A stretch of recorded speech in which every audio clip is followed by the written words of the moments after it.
Parce que nous avons tout ce qu'il nous faut. Dieu est notre Père. Il s'appelle Kimbangu. Il est venu vivre avec nous. Et il est là, présent au milieu de son peuple. Pour marquer que tant il y a rien et coquille.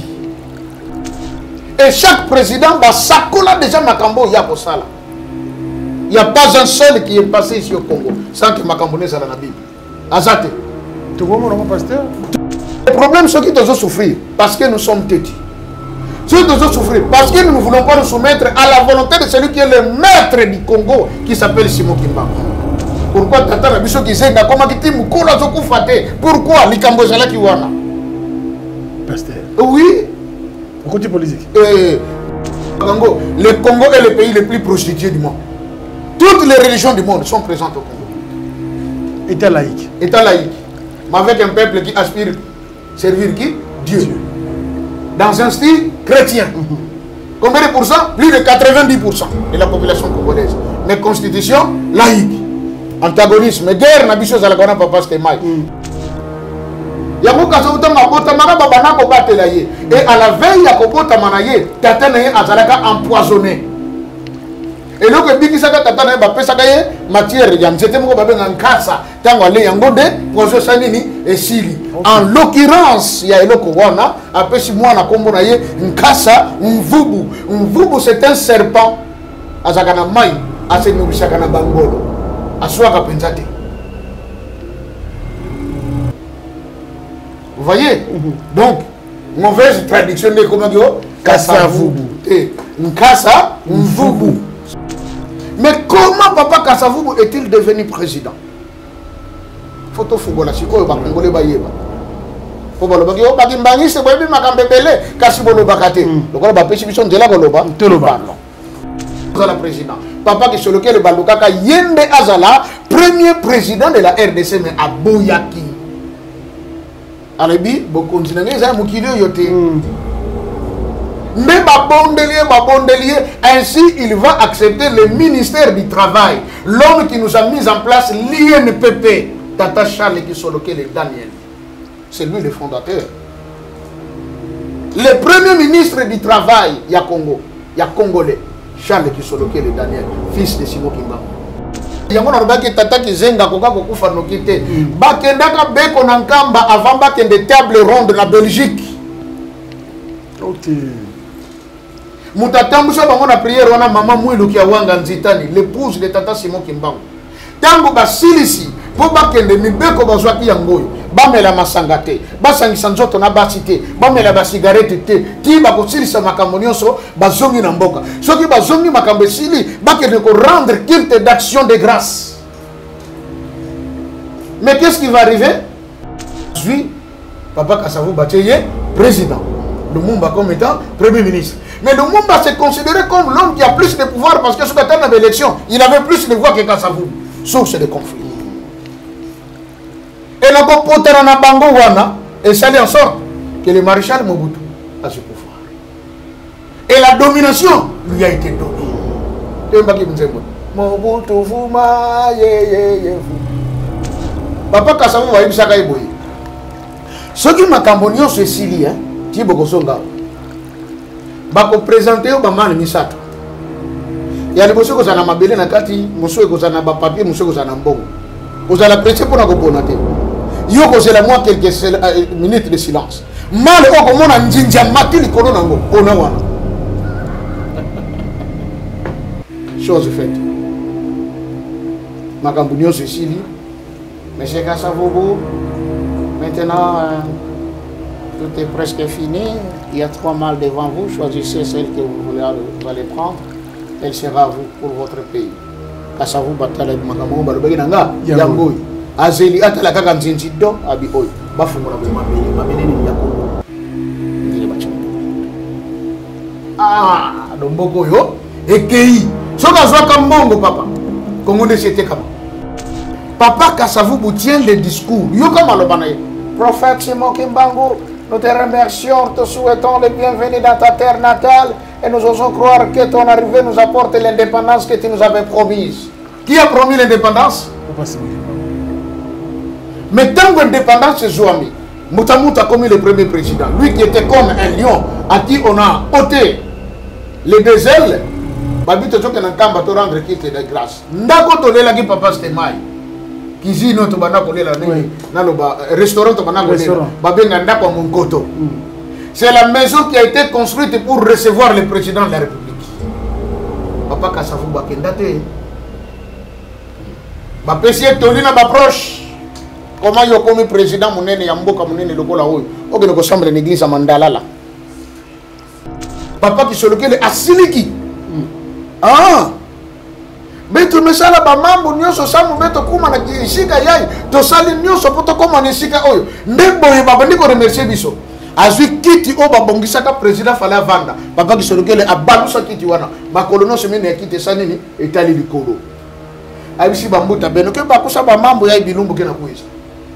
Boko comprendre makambo wana sali ba jour soya. Bana King, bana Dar es Salaam, bana Poto, bana Mokili Mobimba, Cité FM Moko, Afrique Info avec Frank Stemai, Yandankala, Twende. X-Bass, Marandura, Frank Stemai. Mbote bandeko balandi boye musu bandi annonce na biso na lingala ezalaka pona grand programme na bino oyo tochela bino na kati ya Africa Info ezali programme oyo esangisaka biso programme oyo efungolaka biso bongo programme oyo ezo préparer avenir na biso programme oyo ezo ko réorienter biso spirituellement ezali programme na bino na titre ya Boyebi 20e numéro enfin parce que bolaki mo mingi tozongi na plateau. Merci à Badekonion Soyo Bozalaki. Et vous continuez à soutenir Bisso d'une manière ou d'une autre. Vous allez vraiment éparpiller à travers le monde. Merci Nabino. Surtout dans votre message. Merci dans votre appel. Vous avez l'embatté. Tout comme le 20e numéro. Mais vous avez un courage. Vous avez un posa. Vous avez continuer. Ça nous fait vraiment plaisir. Bonne année 2022. Nabino c'est que vous avez mis Namokili Mobimba. L'homme de Dieu déjà là. Motonanzambe. Le révérend pasteur Joseph Kikonga Diamou. Bon, on soit bien un professeur. Papa, Mbote. Mbote Papa Stemai. Oui, voilà moi. Merci beaucoup. Voilà, l'autre faisait exactement. Merci Papa Stemai. Alors santé. Non, santé bien que les autres sont Ngolu na yezo moni samedi jour au jour. Donc merci tout le monde a mis beaucoup la lelo. Merci beaucoup. Et ça le biso déjà plaisir alors tout bon là. Merci. OK. To bondeli. Na kombo ya tata ya mwana pe molimo santo. Tata Nzambe kolo na biso Yesu Kristo tata Simo Kimbango. To gumbi lisusu mituna biso liboso na yo mokeli. Ezali elembo ya komikitisa pambate biso tozali batu ya masumu batu ya mabe na se na mokili yondo za Nzambe mokeli pe mosantu likolo na nyonso ya mwana tosengi olekana kolimbisa biso koyokela biso mawa Peto sengi ondima biso liboso na yo na poko ya lelo. Pambate opesi biso lisusu libaku malamu ya kozala elongo na mwana pe moumbo na yo Papa Frank Stemai Disuka. Nantina na oyo etali boyebi. Likambo to bandaki elongo na yo Nzambe na biso. Ozali kokoba na biso longo pona kopesa biso solo boyebi na yo oyo lingi moko na moko aiba na kosimba ndenge makomi lobi to welela tango pamba te tango ezali mabe mokili mobimba moningani kimia ezali te olobaki na biso basusu bakoloba na kima na mikili ya poto kuna pe kimia kozala te bato na bwania bato ya mayele ya mokili mobimba mitelengano ekoteli biso ekimele tikali bobele se moko yo tata molimo santu yango tozongisi matondi na ngolosali biso komona mokolo lelo pe kokutana lisusu mpona ntina boyebi toyebi te toloba nini tika ete minoko na biso ezala nzela oyo yo koloba pe kotalisa mokano na yo na moko na biso bongo tokabi ebandeli kino suka zala na biso elongo oyo elingi yo nde esalema ya monguna satana niata na se na matambe na yo okombo tata mwana pe molimo santo amen. Amen. Alors pasteur disait c'est mingi kuta masolelo. Merci beaucoup. Alors comme d'habitude 19e numéro ezaki 19 ezaki numéro moko oyo bandeko ba réagir mingi. Exact. Mais il dit nanga mbono suku balobi. 19e numéro une fois papa Stéman alobaka eto kokota likamba Congo omona ndenge bandeko ba congolais ba kotelema. Oui. Parce que bamsu ba koloba est-ce que ça solo ou déjà le kota. Ben à la lumière des écritures bazo comprendre que makambo zolo ba eza ya solo. Ba réaction za mingi bande comme susu ba bengi eza na ba o balota bandoto et zoko kende dans le même cadre que Lyon Soto le Belaki na 19e numéro. Amen. Hier j'ai même informé papa Doudouda ndeko moto solo na yaza musika na Canada auta na Kinshasa à travers Angola qui est États-Unis de dans na Canada to solo na gine mingi mais nazaki dépassé parce que c'était le signe que makambo tozoloba eza bisote menjambe mtazoloba ngana ndeko na tozesika moko te mais yendoto oya lotaki na 19e numéro c'était la même chose. Abimbuta na benga kayote na landaka depuis longtemps mais tant on a landi 19e na lobité fona benga parce que naza dépassé ya komona makambo lobi na ndoto nga na lotaki kala mingi te et puis yeka kate bande ko ba utu ba benginga ya Rwanda oui bon sous bazana Congo Brazzaville bande comme sous ba bengi depuis ba Côte d'Ivoire. Vous voyez, pour dire que tout ça vraiment suivi. Et il y en a qui ont dit que grâce à Boyebi, il y a une certaine cohésion congolaise. Et bandi comme on a. La communauté na Sika, oui. Bakuta na Sika, Masolo est allé autour de Boyebi. Okay. Est-ce qu'on l'a dit Makamba Boyebi? On l'a dit 17, on l'a dit 18, on l'a dit 19. Donc pour dire que tout ça, la Moussala Yatina. Ce n'est pas un coup d'épée dans l'air. Mais ça fait mon salaire sur les salema on Zambé a tous aussi quand on était ma batte. Les bons délais zaka kenzamba sunga biso makoki ezala très prochainement total après comment bandeko yo sur place na Kinshasa. Bazo kapena possibilité qu'on landa biso bien parce que le constat fait jusque là mingi bandeko diaspora pour na facilité ya internet. Alors sur place na Kinshasa bao babandi ko landango que soit à l'intérieur bande ko Lualaba bande ko na biso ya Ituri ba Goma na ba commande kuna donc bazo benga baza très content baza consolé et ça fait du bien. Donc voilà un peu ce que je dirais.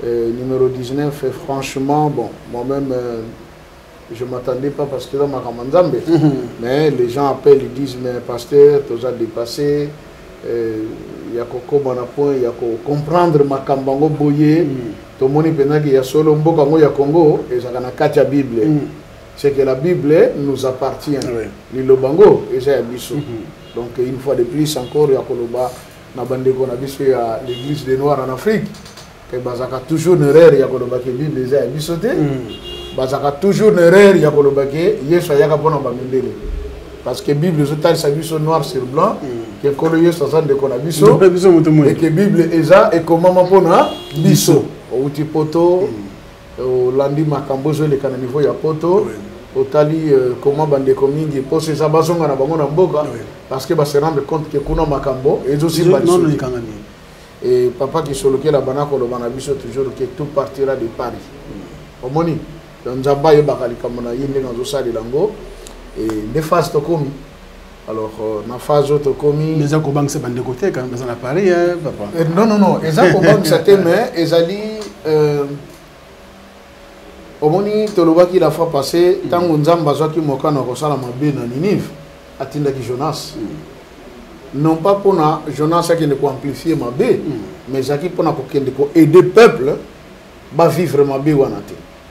Heureusement pour eux à l'époque que le roi a compris l'importance du message et ça dit en sorte que dans ce langage réveil il avait saisi l'opportunité omoni habité oisa ya ko raté comme ça nzamba ye alobika ke to bongwana en tout cas tozokota mabondeli mboka mobimba ko banda na batu bana ti babibwele donc même bangombe na bango na bakata bakral baliate basala jeune mais suka nzamba limbisaki il a restauré la ville donc na bande ko na biso pe ya diaspora tozolo bate pona ko bangisa bango mais ali pona ko pesa mayele o eza sous tente ya ko kumisaka ba yoji ya mamoto omoni eza soutien ba Versace te ezali temps ya ko lona na ko bokola pe ko tonga le temps où nous travailler quelque part il gagne quelque chose qu'il pense à sa terre natale. Il y a un mystère, papa Stemai. Le mystère, c'est quoi? Moutounion, c'est ce qui a botami. Donc, d'abord, avant Mouta Botama, Azali relié, et pas y a maman naïe, par les cordons ombilicaux. C'est par les cordons que Mouta liaka. Biloko nyon son maman Zolia, ba vitamine, ango, ba principe nutritif, et Azali transmis, et pas y a moana, via les cordons ombilicaux. Mais qu'est-ce qui se passe? C'est qu'à la sortie de l'enfant, qu'est-ce qu'on fait? On coupe. En quelque sorte, c'est une relation qui est coupée. Oui. Mais cordon tant bakata déjà na partie d'Iembe la kawana et tikalaka. Jusqu'à ce que batunaka motole katani nanote bon veiller ce que katani bon boka ngo n'importe où. Pourquoi? Ere ko katana ndambo wana bazwa kango bakundi. Au moins tout ça la bamakamso parfois sans se rendre compte. D'abord, moi, on botami au moment où maman placenta est bimi. Qu'est-ce qu'on fait? Bazou pena placenta, baketi moula li boulou quelque part dans sa nini, bakundi. C'est que bateau bazangi qu'il dire il y a bonzambe, bazou akabache l'incinérateur, batumbi. C'est déjà une perte de la vie d'une personne. Mais biso na boko kona biso bazou akelo kona bakundi na mabele nini. Muta botami na Kinshasa bako sa placenta na été bakeno kokunda na Tchad. Bako kuna kaka na Kinshasa. Parti ya mutolupe wana tango kokuya bakeno kokunda ngwa yerte kage sika mutoyo abota malaki to na mboka na ye. Alors du moment où notre cordon ombilical est déjà enterré ne sika oyo botami, Dieu établit une relation entre vous et votre terre natale. Ya on se rendre compte que ce que bimi mboka oyayo ok ailleurs. Qu'est-ce qu'on a comme impression? Ata ozolia ozomela. Sensation moko zakanakata mutu, il y a insatisfaction. Oui. Ou même il y a insécurité. Insécurité. Hein? On dirait même moko koyelanga awa. On dirait bako kangangai. On dirait moko kokino moko buka na kokufa. Mais quand on rentre chez soi, on se sent dans la paix parce que oyo konyata mabele oyo yo ozalaka na contact na yango. C'est très important. Ah oui. Na pesi toli na bandeko oh non biso toza ba fwa kumputu c'est bien mais azonga na mozindo ayeba okoko li hamburger a monene na poto très bien mais loko on esanga kayo soko atali bien la conscience na ba oui parce que réseau ba makamba solo au mona mutala tene bien azana saki na azana mikanda na ye mais era bimi azapemi so pai peut-être que policier ko compliqué mais quand on est chez soi il y a une paix dans son cœur. Parce que c'est ça, l'homme a été tiré de la terre. Et nos ancêtres ont gardé cette pensée divine. Yakozungi Samutu dans sa relation. Ok? De ce qui a été comme l'élément déclencheur de son existence. Donc la terre. Ayongo Monique, Bandeko Bazakuna. Tozoro Bamakambo pour Nakobangisa Bangote. Mais Nazolo Bango, ce qui n'a yaki pona koloba. Parce que totindami. Papa Simon Kimbango alobaka boy na 1921. Botika bana na bino bakota bakelasi. Batanga. To lobi bangonde bakozala bakalaka o bakotambwisa mikili na biso. Pe ebele kati na bango bakotika mboka ya Afrique to mokili ya Afrique. Bakoke na bamboka bamindele. Mais ceux qui bakena bamboka na bakoyekola même minoko na bango nyonso kuna o balobaka. Et puis bakobanda kolobango très bien. Mais bakozala deux catégories. Bamsusu bakozala corrompu par les biens matériels occidentaux. Alors conséquence comme on a bango ba pro ya ba mindele bakolia ba. Mais o bakozala na boania na mayele bakokende pona kotanga koyekola. Tango bakozonga en Afrique bakozala à la base du développement de l'Afrique. Et c'est la vérité. Oui. Vous voyez? Oui. Vous savez, Nzamba Zakaka Nzambe, Papa Stéman. Bamindele, pour nous attaquer, auto attaquer, Congo attaquer, Basale Minduki. Mais tata qui m'a Basale Minduki te. Atindika ka peuple na ye Bokende. Qu'est-ce qui se passe? On a des Congolais qui parlent couramment anglais, allemand. Bana na biso, o babota mikuna. Balobaka ki chinois. Balobaka ki russe. Balobaka néerlandais. Balobaka minoko nyonso ba mindele. Ce qui fait tant bakozonga na mboka. Oh espagnol moko boye ayaki alingata ici na ye. Amona la ba congolais. Ceux qui basori na monoko na bango. Les jeunes o akozala wana azalaka d'Espagne. Aïssa bango non, c'est pas comme ça. Ah oui ça mboka na biso. Pour langue na bango ayebi yango. Le président Mao Tse-tung de la Chine avait pris juste des jeunes Chinois qu'il a envoyés à l'Occident. Diplôme, par exemple, sur l'angoapi, Namboka na bango. Mais tant que Baye, Basu, Mayelo, Baye, Kolakikuna, Baye, Kochango en exergue en Chine. Aujourd'hui, la Chine, première puissance économique mondiale. Donc, Bande Konabiso va comprendre que l'Ikamba Mutuya Bakende Laka. Et ça dit pas na Koyekola. Kozomaye, et puis Kozongamboka. Kozongamboka. Omoni. Ce que tant mango ya kozonga ekoki yango tozoko sonner l'alarme pona kotalisa ke kosongo ba kozonga eza pona koya kovanda kaka te. Mais comme il attend, comme dit la Bible, que chaque chose a son temps et Dieu fait toutes choses bonnes en son temps. C'est que likamba malamu o nzamba ngesala na temps o ezali la mise en place de son royaume. Na mboka na biso ya Congo oye kotambisa Afrique et mokili mobimba to monango na 19e numéro la pierre descendue de la montagne sans le secours d'aucune main. Mais tango écrasé Bible le dit que libanga wana e bandi kokola et etondi ezu etandia mokili mobimba le royaume de Dieu. Siko bandeko bakozonga bakoya pona ko croiser maboko te bazoya kokutana na eloko moko ya sika. C'est que Nzambe alingacha oya yene sika. Or, s'il y a une personne qui n'échoue jamais dans ce qu'il fait, c'est Dieu. C'est Dieu. Papa Stéman obi na uto beta tour moko côté ya Rwakading. Na côté na Katiwana. Na yakina mawa. Na moni batu balati basashi na makolo. Oui. Kusha potopoto ko zarata. Natuli jeune amkumba kinga na moto. Abi jeune homme, côté comment boye? Abi viens comment kala? Abi c'est kala na ibi sous-tante. Abi viens ka boye. Papa Stéman ça m'a fait trop mal. Abi donc bon na biso to comme na niveau. Ba to na ba to na kata poto. Mais sur les champs, li loba moko songeli ngai. Papa ngenda lobaka bana na ngai bobanga na binote. Nous allons tout reprendre à zéro. Mais pasteur, oh nous sommes allés aux allons bien. Oui. Parce que bandeko bana poto abiki no ah poto koufi oui.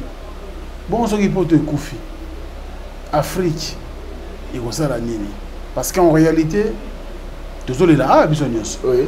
Quand poto tous le ba. OK. Et ça bandeko bana poto yo devant na Kinshasa. OK. Mozoka Morokading. OK. Vous montez avant de qu'on a 20 ans, 30 ans. Vous êtes vraiment sûr que tant qu'on y a à s'adapter facilement à la réalité na biso ya awa. Merci Papa Stéman. Nana fongolo ko moko pona bande quoi. Moto botami na Kinshasa. To na Congo. Akoli na Congo. Soka bimi libanda, lui il ne voit que des problèmes. Ah, mboko bene ko bongali soute. Mboko bateka ngo kaka mutu na mutu so parti na ye. Lui il voit des problèmes partout. Parce que je vais par où commencer. Basala kango ndengeni ni poto bongisa. Mais ndeko aza na libanda il y a diaspora akeneko yekola a soki aye na mboka ya komona problème te mais ya komona ba opportunité d'investissement il y a un porteur de solutions ayebi déjà que oh mais ba poto c'est rien excusez-moi soki l'état peut sa biso nzela awa na technique biso te yekola ka ya construction toko sala boy makambo nyonso abu pia c'est ça la différence. Mais on a un mot qui difficulté. On a un problème. On a un problème. Mais de quoi diaspora a yékoli. Je ne dis pas que vous avez un cas de mais je crois que vous êtes d'accord avec moi. Congo a biso to yeba kango bien te soki to na kati. Mais tant que bimakali banda Congo, neto que na se rendre compte donc bon na biso nzoka zakande boy. Nzoka bato ba vie kango boy.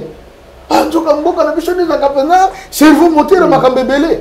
Et là, on change la façon de voir les choses. Ouais. Donc, bande ko na biso mingi bakoya papa Stemai. C'est vrai, kuna baza bakolo bona mboka ngope ndenge komi sikoyo. Bango tango bakoya, bako trouver les opportunités de création d'emploi. Oh, et biso peut-être toujours monaté. Vous voyez? Mais Bible les autres ils s'habillent le komoko. Balobi mwana moko senga ki bosue pas tata. Oh pesanga na ken. Akenaye.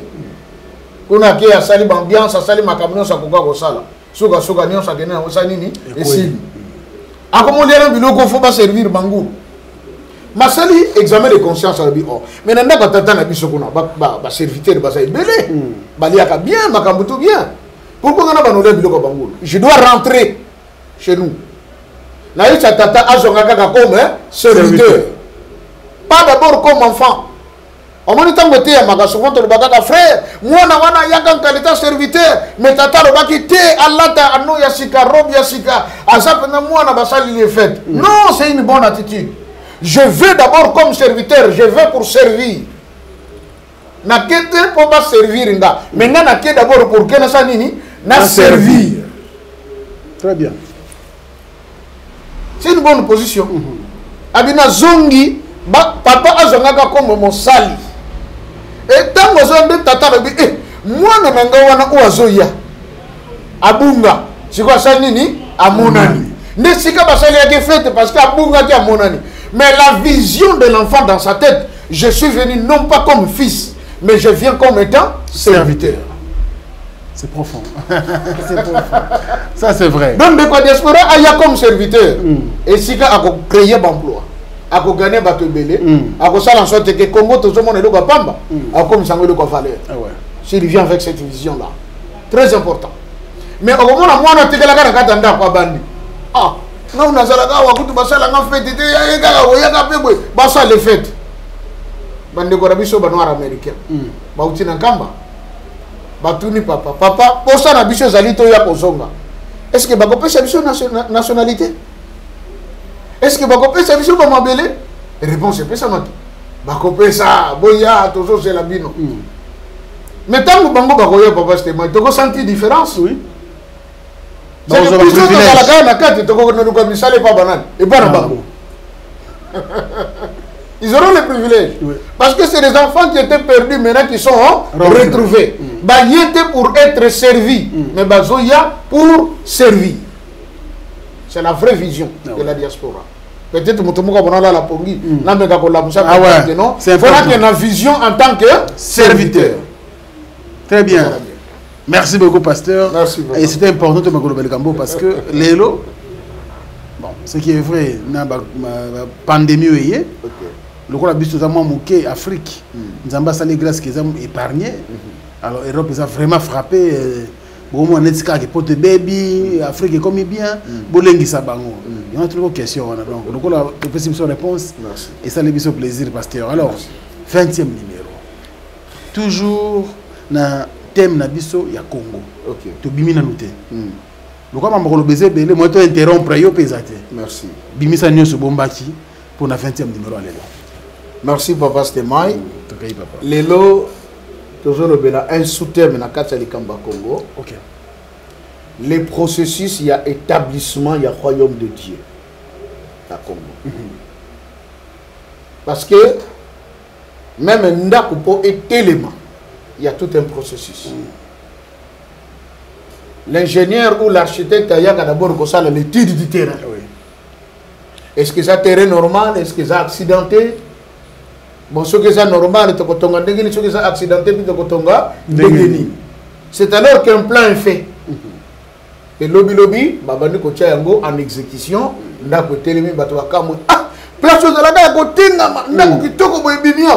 parce qu'il y avait un processus, une étude pour commencer ici. Nzambepe à cause de Congo na Congo. Il a fallu qu'il y ait un processus qui soit mis en place pour le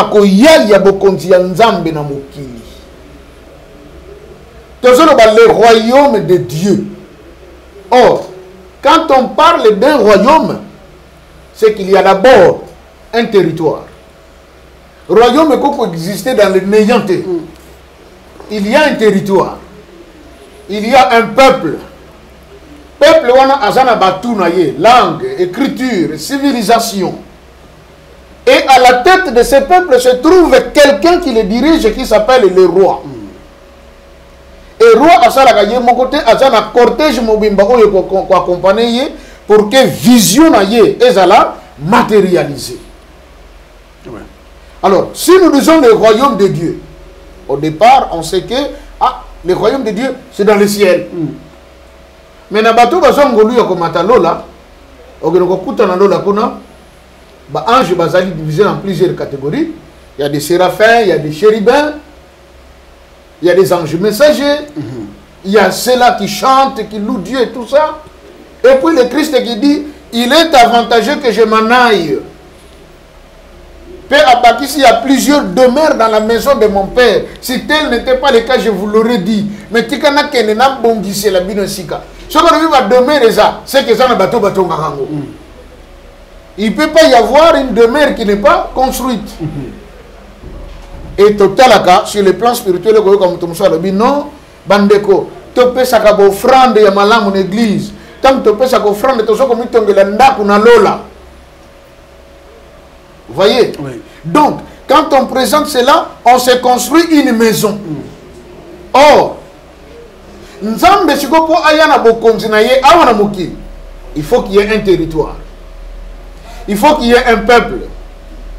Et il faut un ensemble de choses à la mise en place pour toi bake awa ezali présence ya bokonzanani ya Nzambe. Très bien. Et je souligne Papa Stémaï en disant, Oui, papa. l'élément principal qui caractérise la présence du royaume de Dieu dans un endroit, c'est la présence de Dieu d'abord lui-même en tant que roi. Ok. Ce qui nous a basé, c'est le royaume de Dieu. C'est faux. Là où il est, c'est là qu'on dit qu'il y a son royaume parce que et que tant on a un principe au yaye, ndengeye alingeli, makambo yakoloba yango batu bakosala. Donc mon aki awa na ba numéro est précédé biso.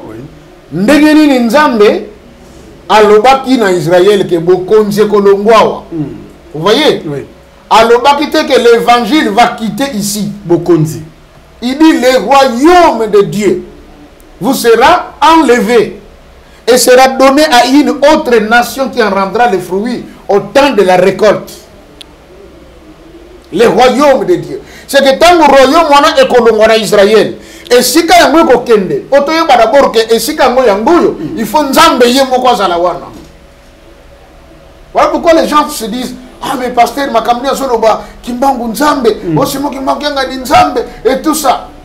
Tozokende malembe malembe. Là où il y a la présence de Dieu, nous disons déjà que son royaume est là. Mais qui se dit que tant qu'il faut bâtir la ville de Salem, c'était la présence du royaume de Dieu dans cette ville. Parce que Dieu lui-même était aux commandes. C'est lui qui disait au peuple, Boko Salaboui, mais Batoubazoaka comme sacrificateur du Dieu très haut. Je l'ai dit autrefois, Nzambe soka tiki likolo aye na mokili, amikomi saka mosali ya Nzambe, nzoke sa ye moko Nzambe. Il y a quelques jours ici, dans Vandaki, l'esprit me dit qu'il ne peut pas livre des gens. Oui. Qu'il ne peut pas livre des gens. Na côté nanda qu'on a suivi dans la fonda bandikota. Jean chapitre 1er, chapitre 2, chapitre 3, chapitre 4, chapitre 5. Qu'est-ce que je découvre dedans? C'est que les 5 premiers livres des gens ont parlé sur la Sainte Trinité. Mais tout le monde a Dieu le Père, le Fils et le Saint-Esprit. Jean Alabina Nazalaki a envoyé pour rendre témoignage à la lumière. Okay? Mais Christ a surtout dans les sous Jean. Ah, c'est lui qui rend témoignage à la lumière. Ah oui, mais il est plus grand cet homme. Mais Christ a dit machin. Andimi, Malabi Boya. Mais Oya Kondimi Langai, il sera le plus grand dans le royaume des cieux. Mais Jean Zonoba, on a Yeli, il m'a précédé. Il m'a précédé. Donc, ça veut dire quelque part, Bayo Kanaki. Yo Kendenan. To Yo Zalanan. Vous comprenez, non? Moutou Oya Yeli. A précédé qui? Ok. C'est compliqué, hein? Oui. Alors, il a été avant que moi je puisse exister. Vous voyez? Oui. Comment Jean Kobim, ça synchronise ce qui va d'abord ensemble, était un Christ et une bandée. Donc, par là, vous voulez dire quoi? Jean passe à la Kinzam. Jean. Mais on dit qu'en lui, Jean-Baptiste, s'est trouvé l'esprit d'Élie. Nous autres, Jean-Baptiste, mais l'esprit en lui, c'était Élie. Mais qui était Élie? Homme sans père, sans mère. Et puis, à Matalo, la vivant. Alors que Ézéchiel a lobby, n'a moni Nzambe, Azalaki assis au milieu des chars de feu. Oh. Nzambe a dit que ce n'est pas moutou. Non. Yamona lobaka nzembo ndeko na biso mari misamo yembaka ezalaka inspiration nzambe te. Les 4 êtres vivants bavandi na kiti na yo nzambe bazali kotatola oza mosante. Oh, bavandi na kiti na yo. Les 4 êtres vivants ont bavandaki na kiti ya nzambe te. Mais bavandi na kiti parce que za kiti ya bonzambe bangonde banzambe. D'accord. Batanga bien Ézéchiel chapitre 1er, les 4 avaient tel visage, les 4 parlaient de la même façon, les 4 agissaient de la même manière. Ceux qui vont se déplacer Negemoko, parce que c'est l'esprit qui leur conduisait de faire ça. Les 4. Mais Bangu Tata Kimbangu Ayena Mokili. Bazalaki combien? Misatu. Mine. Tata Simon Kimbangu Yemo. Tata Kisolokel, Tata Dungana, Tata Dangenda Kuntima. 4. Voilà les 4 êtres vivants.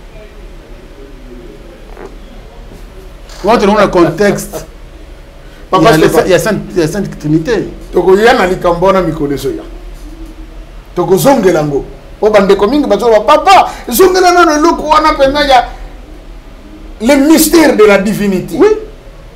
Il y a des secrets dans la Bible. Il y a des secrets dans la Bible. Tata Kimbangu était présent avec les 3 autres. Ça fait combien? 4. Mais les 3 autres sont inclus dans lui-même. Ézéchiel a monaki yango. Et Coloyes ça sont le bango na Jean. Puis à ce moment en Israël, oui, bien besoin de Moïse parce que en lui vous avez placé toute votre espérance. Oh, Moutakote espérance c'est pas Moutou. Non, l'espérance c'est en Dieu, l'espoir dans l'homme. Mais Christ a reconnaître que Bana Israël espérance na bango mobimba et ça na katia Moïse et il croyait en lui par lui. Pourquoi besoin de Moïse, mais besoin de Mangate? Parce que Yéna Moïse baza eloko moko. Baza ndenge moko. Et dans le livre des Hébreux, Moïse est venu comme serviteur, Christ est venu comme fils. Parce que la Bible total que ça makambo mbula ngana. Ce qui me dit mon nzamba 24 na yote autant oka lokola journal au bout. Mais là, pasteur Robi que okozonga service sous na ministère de la divinité hein. Tokozonga po bande ko bazo senga kango. Parce que makambo loba oyo en tout cas tozonga lisu na ba confusion mususu. OK. Ma question monsieur Kobotama. OK. Parce que tant ozoba que Moïse ça la nzambe. Si to loba ngote. Na loba ki awa nzambe tata tanga yena mokili a s'incarner na kata Moïse. Il était Dieu. A Dieu il y a une religion. Le lévitisme qu'on appelle aujourd'hui le judaïsme. Le fils de Dieu est venu, Christ. A dit qu'il y a une religion, le christianisme. Le Saint-Esprit est venu, il s'appelle Kimbangu. Sa religion, c'est le kimbanguisme. Et le kimbanguisme, c'est la concomitance du christianisme et du lévitisme, là-dedans. Comme tu me sais, papa, c'était ma Mikolokoya, comme tu me sais, tu me sais, l'esprit a voulu que... parce que awa namoni makamuso evandi ya mutuya omoni tokena mama Congo bande ko ba garder souffle toko zonga toko tanga Ézéchiel chapitre 1er toko tanga Jean wana et tout ça mais koloko ya toko fungola ngo to comprendre bon nzambe ndenge ko vanda na Congo mais les Congolais sont toujours des aveugles, ils comprennent pas ce qu'on a besoin de processus nkolo Yesu Matthieu chapitre 6 Seigneur, oui, Jean a appris à ses serviteurs comment prier. Mais Bisso, apprends-nous à prier. Alors, quand vous priez, dites notre Père qui est aux cieux, que ton nom soit sanctifié, que ton règne vienne. Donc, règne ya yonzambe, ezala susu na lolate, eya wapi, awa namukili. Par le but, que ta volonté soit faite sur la terre comme dans les cieux. Ndengo sala volonté dans le ciel. Au vendisa bo kontina yo, au vendisa makambo nyonso. Siko tata to sengi yo, longola ngokuna eya awana se.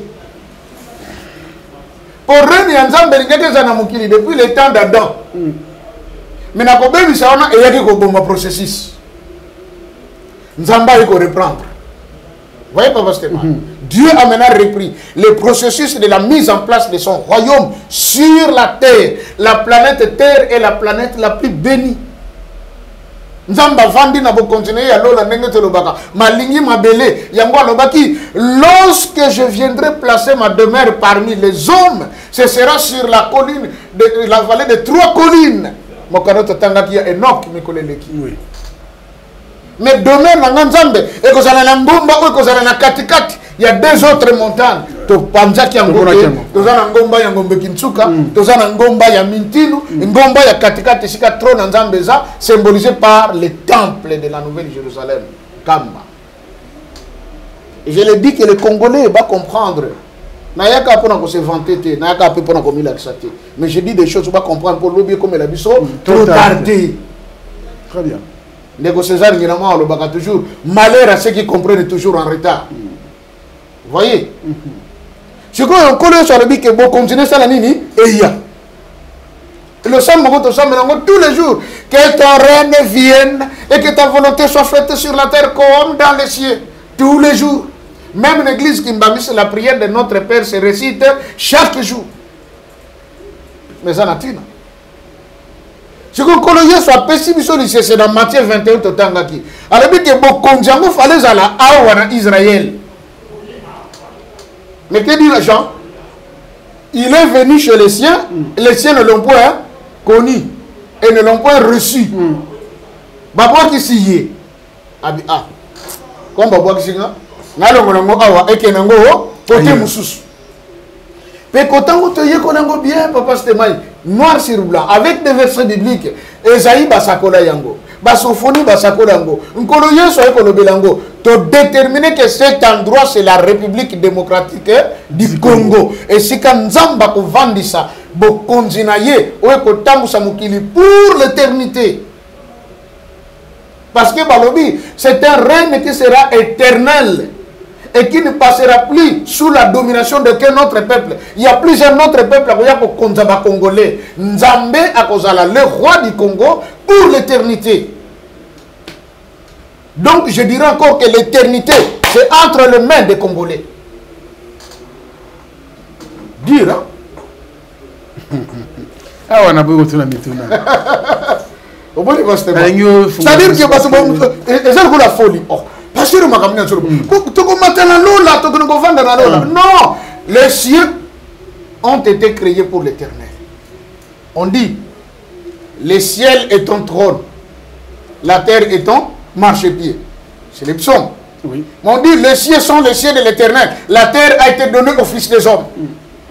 L'homme n'a pas été tiré du vent, il a été tiré de la terre. Mais l'ange Gabriel a été tiré du vent. Sa demeure, c'est le ciel. Mais l'homme tiré de la terre, sa demeure, c'est la terre. Ouais. Donc quand on parle de l'enlèvement, c'est un secret de Dieu. Après quoi nous allons posséder la nouvelle terre pour l'éternité. Mais beaucoup de gens ont établi à RDC et le processus est déjà là. et c'est bandit. Yango Christ alobaki ke ekolonga mais ko ça n'attend de la récolte. Mais pour boyeba Esaïe a aussi prêché peuple on va ko ça l'abandonner. Tout le monde yango. Oui. Vous voyez? Et ainsi. Nalobi ke là où il y a la présence du royaume de Dieu, il y a la présence de Dieu lui-même. Esaïe chapitre 19 batanga nanda. Balobi na tango wana ba africain bako nyokola bango. Bako yoka passe. Ba oppresseur bako opprimer bango na ndenge sengeli. Mais Esaïe a dit, je voyais l'Éternel descendre sur une nuée rapide en Égypte, en Afrique. A moninani Nzambe. Azo kitana niya mbangu azo ya wapi na Afrique. Pe alobi na tangwana ba africain bako gange pa ya Nzambe, Nzambe bako yoka kolela na bango, akotindela bango un sauveur et un défenseur. Et les Égyptiens ou les Africains connaîtront l'Éternel bako yeba Nzambe parce qu'akozala na bango elongo. Pe balobi un monument sera construit au milieu du pays de l'Égypte. Ouais. Quel est le pays qui est au milieu de l'Afrique? République démocratique du Congo. Le monument qui a été construit, le temple d'Nkamba. L'Éternel qui est venu au secours des Noirs qui ont été traumatisés, vendus comme de la bête, il s'appelle Simon Kimbangu. Aïe Alobi, l'homme noir deviendra blanc. Blanc deviendra noir. Bakangiye. Parce que ma promesse n'a pas déco. Livre n'a pas déjà. Les apparitions de l'homme en panne dans 42 États africains. A Tchana ba président. C'est quel livre? Asa nango papa mi ba l'écoute. Nzambe tata kimbango pambola so bandeko batinda kiango. Ba papa Adrien Fakasumbu. Nzambe vraiment na biso kanisi na. C'est bango bambote. Voilà. Batinde linga document. Mikolo ko ya na boyebi to kokoba. Ndeko na biso akutu ya Rwanda. Halobi papa to lingi boyebi ekende atana 50 et mata. Balingue si la thé. Et si la thé. Non, il faut aussi la péter. Donc, maintenant, on dit bien dans Isaïe 19 que les Égyptiens bagoye banzambe. Pourquoi ça n'a bagoye pour défendre bango. La seule personne qui est venue défendre les Noirs, c'est Simon Kimbangu. Atiena bakonzi dans tous les États africains là, Simon Kimbangu. Parce que Boumedienne, c'est un président algérien, le premier président. Il a été mis en place par Tata Simon Kimbangu. Maroua, Maroc, il y a eu beaucoup d'histoires. Et maintenant, Papa Stémaï, c'est le royaume de Dieu, mis au Congo, que Dieu a amené à Yokotien à Congo. Est-ce que Moutako bon? Parce que ceux qui royaume Mongo, ça l'a déjà Congo et bébé boyé, Ndengeni. Ici, quand on fandak. Ok. Pas si on peut boyer à Congo. Attends, métro est ok. Ici, quand on fandak. Na le bagi passe les mailles. Ndako pouvez tongama et bandaka na l'étude. Vous faites l'étude du terrain. Vous bandi ko préparer le terrain. Ceux qui vont au là, au timoli, pour créer des décalage. Au moni. Oui. Et puis bon, genre de matériel to ça la ponda koyo et tongama. Mais ndako pouvez tongama, mais ça a besoin d'ouvriers. Il y a un ingénieur principal, mais qui met des ouvriers en place pour na ko banda ko tonga ndako. Et l'ingénieur en chef, il y a Congo, il s'appelle Simon Kimbangu. Bah, ouvrier, les poissons, il y a Tchip, son royaume au Congo, ce sont nos présidents. Ok. On va tout le monde. Vous voyez, non? Abandi na ba président na biso, mutuna tâche na ye. Pardon, yo tonga awa. Yo portionné ko bandela awati, awa. Ya yo portionné ko bandela awati, awa. Ya yo awati, awati ko koma na suka nzamba bibo. Na moni ko ya bine ko kinga pe na sala yanga. Ya on a le baki processus de la mise en place du royaume de Dieu au Congo. Lelo Congo la fongola batoy. Kwa ko yoka kombo ya président na ye na Bible. Lelo. Akomona ba continuer so ba tambushi Congo na Bible. Pe ba sakolama depuis idée te kenga no to kozana moki. Aucune idée. 8 siècles avant l'avènement du Christ. Namokili. Esaïas Sakolo. Le Daniel Balobi. Oza Baloba qui n'a bango. Si comme Makambo, ah, ça c'est l'Empire romain seulement. Ah, ça c'est vraiment les Occidentaux. Nous avons Makambo, c'est le Congo.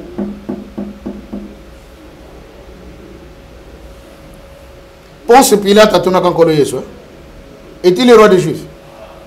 Et il y a un appelé ça qui a dit, est-ce que c'est de toi que tu le dis ou bien les gens te l'ont appris? Dis-moi, est-ce que tu es le roi? Christ a dit, oui, je suis roi. Mais maintenant, mon royaume n'est pas de ce monde. On l'a dit? Très bien. Mais maintenant, pour Christ a dit qu'il y a un temps où le royaume n'a eu et qu'on s'est établi dans mon kili. Or, le royaume établi dans mon kili, il a fallu atteindre la perfection des royaumes humains. Ok. Ou des puissances humaines. Tant qu'on n'avait pas atteint cette perfection des puissances humaines, moyen beaucoup d'ensemble et Yakofanda exact. Ainsi, la première puissance humaine qui a dirigé le monde, c'est la puissance égyptienne. Ok.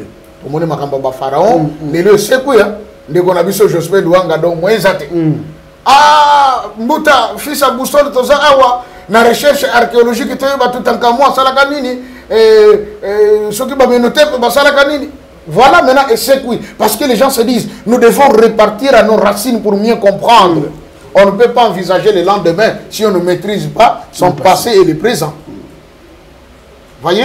Alors maintenant, première puissance, l'Égypte. Deuxième puissance, Babylone. Troisième puissance, les Mèdes et les Perses. Quatrième puissance, la Grèce. Cinquième puissance, Rome. Sixième puissance, Papa Stémaï, c'est la puissance anglo-saxonne qui dirige le monde tous les jours. Chiffre 6, c'est Zaganan. La moto, l'imperfection. Dieu créa le monde pendant 5 jours. Le 6e jour, il créa l'homme. Le 6e jour, Dieu crée l'homme. C'est fort ça. C'est quoi? La puissance peut diriger mon kili. Et ça, 6. Donc, combien la 6e? La puissance anglo-saxonne. La 6e et la dernière.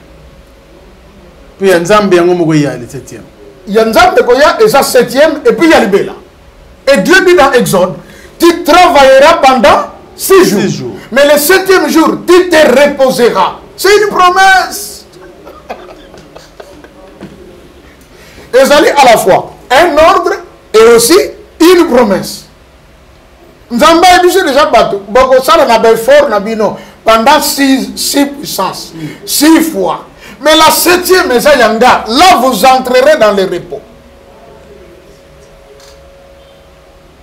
Les sabbats. Nzambe akoko yana bokonzi na yete tant qu'il atteindre tant na yete. Dieu est celui qui respecte les principes qu'il a établis. Il ne peut pas interférer dans son programme avec les hommes. C'est impossible. Ce qui nous a toi qui puissance, la 4e puissance du monde, ce serait un échec. Pour ce qui est dans le livre de Genèse, le premier jour, Dieu a fait ceci. Le 2e, le 3e, le 4e, le 5e, le 6e. Et le 7e jour, l'Éternel s'est reposant.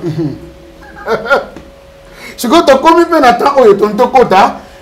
la 7e puissance du monde, qui est le royaume de Dieu, effectif sur la terre, qui commencera ou qui débutera ici, en République démocratique du Congo, et qui gagne Afrique, et la pierre descendue de la montagne sans les secours de Kinma.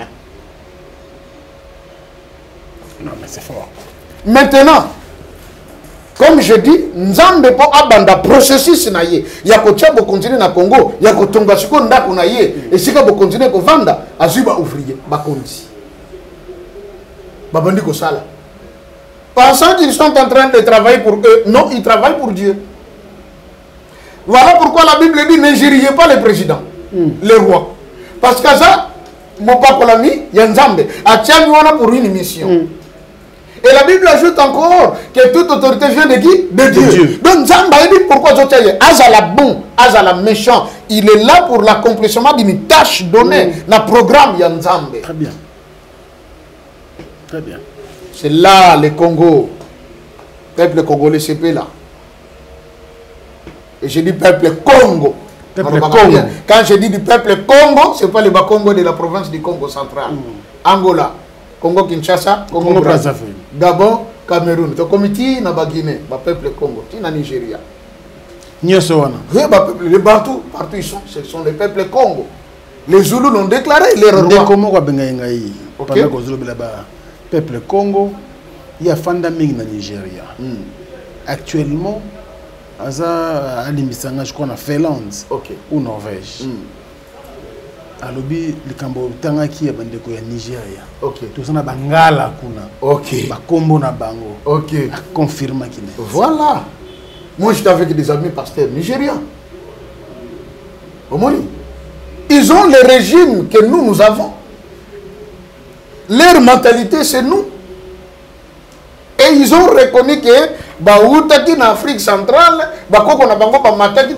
s'installer. Je l'ai dit la fois passée que les Ibo sont des Anamongo. Ibo. Ibo. C'est le peuple Congo.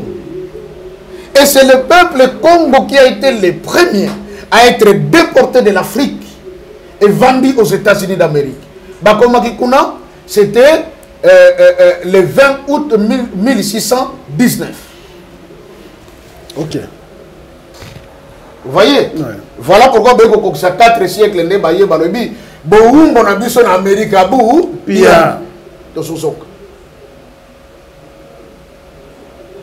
y a des choses à mon église.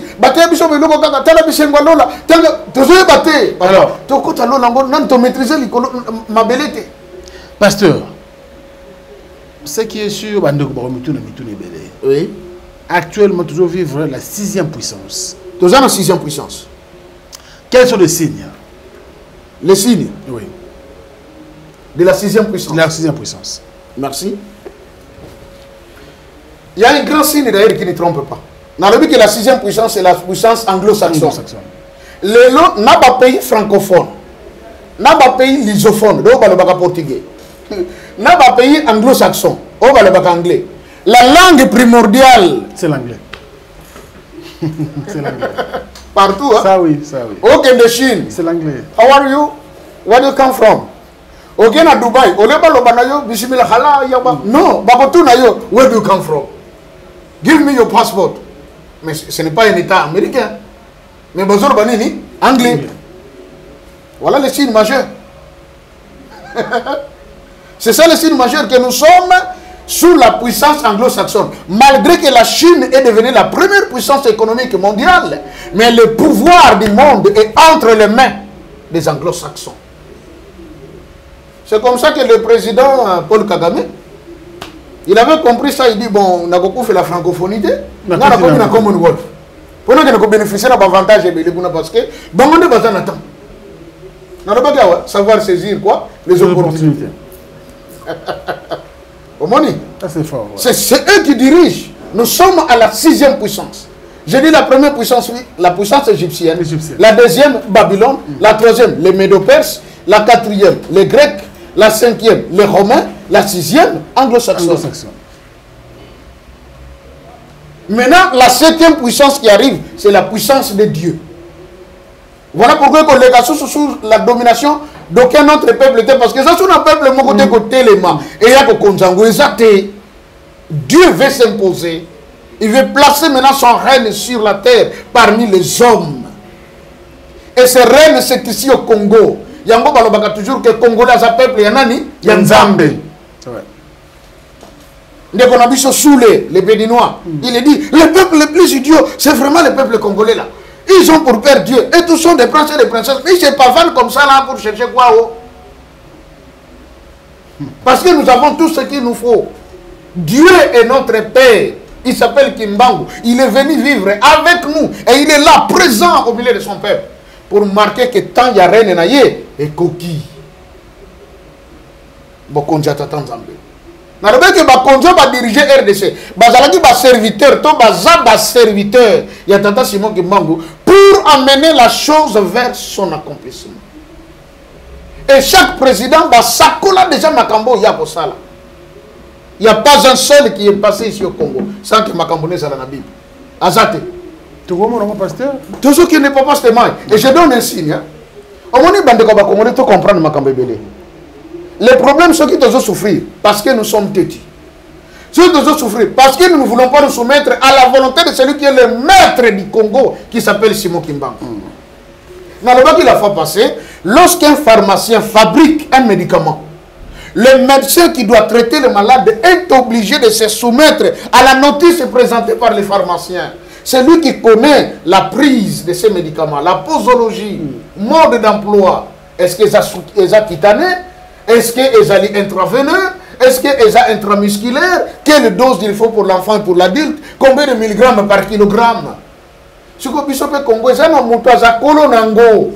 Afuta bambongo na ipo Congo za la libéré. To ko mona nyonso wana awa sikoto banoke ni malemba lembe. Po ba woloba. Parce que so ba okimbango afuta mo ndenge nini comment? To ko mona ngo awa. Pourquoi tata na biso kizenga koma kitimu kola zo kufate? Pourquoi likambo za la kiwana? Pasteur. Oui. Le côté politique. Na côté politique, je suis un serviteur de Dieu. Ba Daniel Kasbazali ba prophète. Mais ils ont travaillé dans un cadre politique. Le premier politicien du monde, c'est Dieu. Tata Kimbangu est le fin politicien de ce monde. C'est lui. La preuve, il y a religion. Il y a Mili Mokayabat. Non, c'est beaucoup plus un combat politique. C'est ça la vérité. Les Belges l'avaient compris. Nos intérêts seront bafoués. Il faut combattre. Mais entre-temps, avec la monnaie, sur Ayoki. Malade Biki. Donc il y avait et le côté spirituel et le côté politique. Et d'ailleurs, tant que Tata Kimbangu aïe, Nanzundu batune pas bambuta. Mboka Nzundu, exact kotankam. Muta muto. Awa yo ye o yeli biso nini. Oyebi réponse na yeli bino makambo misato. Indépendance. Loyal. Dans le pouvoir politique. Oui. Na yeli bino nini? Politique. Abakisi. Nayeli bino lingomba, c'est la religion. Nayeli bino monoko yakoloba, le Kikongo, c'est la science. La science est la résultante de la langue. S'il n'y a pas de langue, il n'y a pas de science. Comment est-ce que tu connais que 1 plus 1 vaut 2? Parce que tu as bien en français 1 plus 1, c'est une langue. C'est la langue qui a donné naissance à la science. Et Togoye Kolango, comment une nation peut être puissante? Quels sont les éléments que la nation doit avoir? Et je l'ai dit, pour une nation, c'est la makasi, batuba bangango. Pour une nation, c'est la religion. De 2, nation afro, c'est la langue nango. Et de 3, nation afro, c'est la écriture na yango. Biloko misa to soke sangani, et boti science. Science, c'est aussi civilisation. Ce bon xanios. Tobungi tout. Le Congo est le pays le plus prostitué du monde. Toutes les religions du monde sont présentes au Congo. État laïque. État laïque. Mais avec un peuple qui aspire servir qui? Dieu. Dans un style chrétien. Combien de pourcents? Plus de 90% de la population congolaise. Mais constitution laïque. Antagonisme, guerre, n'a chose à la grande papa c'était mal. Bakonzi batala les cambana, ce que bakota lango bien te marqué le pas in deux. Le processus de Dieu, Bakonzi. Daniel chapitre 7. Lisez à la maison s'il vous plaît. Makamboye ndongo ya papa c'était mal. Marambo est assommé. Ah, ben ba fongola matoni. Oui. Le prophète Daniel qui fut premier ministre de l'empire babylonien. C'est à lui qu'avait été confiée la gouvernance de tout l'empire babylonien par le roi Nabucodonosor. Tangwa limbolindoto yekeko. Nabucodonosor alobi na ye ozana mayele moko ya banzamba mokiliote. Et maintenant j'ai compris qu'il y a un Dieu dans le ciel qui révèle les choses qui sont cachées. Or, le Dieu qui révèle les choses cachées, en Kikongo on appelle Kimbangu. Tu connais Bango combien de fois? Même dans les colonisateurs, on a dit qu'il y a un Dieu qui s'appelle Kimbangu. Et puis le beau que gloire à Dieu, j'ai même encore eu une bonne inspiration. Bah comment gagner mene tegele ou fumu ou parisien. Mene. Et ça deux choses na mene wana. Et ça dit tongo. Pe elingi pe koloba esili. Mene. Tegele. Ce que tu as dit traduction c'est clair. Na tegele ba biba peser yo. Or balance ça pour na koteka. Oyeba o eza pour prix nango autant. Mene esili. Roi Tango yoka explication Daniel Alimboli qui Congo abishi roi ke munzamba lobi pouvoir na yo esili imene ki mfumu ki mene esili abaki se lié nzamba peser yo na balance na ye tekokele teka vendre tekele c'est le verbe vendre a teki pebo konje pesa mina bane na ba perse j'ai une tradition balobi personne donc personne na ba perse na ba men Artaxerxès c'est tout et l'autre ba ko ça bokonzi sikoyo là c'est même Daniel qui était devenu premier ministre de Babylone mais il était prophète obi erreur mususu papa Stéma il va sala na mboka na biso na ba sali ya nzambe ya kala parmi ça je le dis ba on va participer mboka na biso na erreur na makambo mususu eza ba sali ya nzambe parce que nous avons appris que les enfants de Dieu va faire la politique. Vrai ou faux? Vrai. Bon, David a zalaga roi zalaga na. Salomon va zalaga sacrificateur à tout le monde. La Bible dit ici sont les méchants qui dirigent, c'est la consternation. C'est la Bible qui le dit. Alors comment ils vont faire un nzambe pour le bagage? Non, nous on a un nzambe à côté de Makamboanate. Donc c'est pour le diable et ses enfants. Donc c'est le diable qui a créé ce monde et ses enfants. Mauvaise compréhension de la parole de Dieu. Et le Christ que nous attendons, la Bible dit dans l'Apocalypse, sur sa couche est écrit roi de rois. Balobité, pasteur de pasteurs, évêque des évêques. On a écrit sur sa couche roi de rois, pouvoir politique, roi. Roi des rois. Et ce qu'il y a qui comme état pouvoir à Kibonzambe, comme sur sa couche est écrit pape de pape. On a dit, je vis sur sa couche, roi des rois, seigneur de seigneurs. Donc, beaucoup d'ensemble, c'est la question de politique. Na kate na ngoko za la makamba bonzambe. Vous voyez pourquoi c'est mal? Oui. Et que ça le pouvoir politique na kate na ngoko makambo ya bonzambe. Neko diriger mokili. Bato bako tambola maintenant d'après les principes divins. Tata qui sur lequel a lobby, tant on a que nous vendre na kiti na ngamula ina nkamba Yerusalem yasika. Bakonzi ya mokili mobimba, bakomata na Yerusalemi, baya ko zwa mibeko ko tambwisa mikolo na bango. C'est quel mibeko? Ya lingomba? C'était mibeko o ezali ya pouvoir politique pour na ko tambwisa libota bien d'après les normes de Dieu. Ah oui. Et Daniel ayeko sakola bakonzi ya Congo papa Stéma. Na bi ke le reto ko sili sanyon c'était pour to bandi siko maman na likambo. Oui. Daniel chapitre 7 verset 1er. La première année de Belchassar, roi de Babylone, Daniel eut un songe et des visions se présentèrent à son esprit. Pendant qu'il était sur sa couche, ensuite, il écrivit les songes et en raconta les principales choses. C'est même Daniel, Bomba Sekele, le baba Bomba Sekele. Moi, Bomba Sekele. Bomba, c'est un secret. Mais Awa, Nzambe a fait ça qui est ordre. Daniel Assanini a commis. Puis a raconté Bamakambo Yamoni. Daniel commença et dit: Ok. J'ai regardé pendant ma vision nocturne. Et voici, les 4 vents des cieux firent irruption sur la grande mer, l'océan.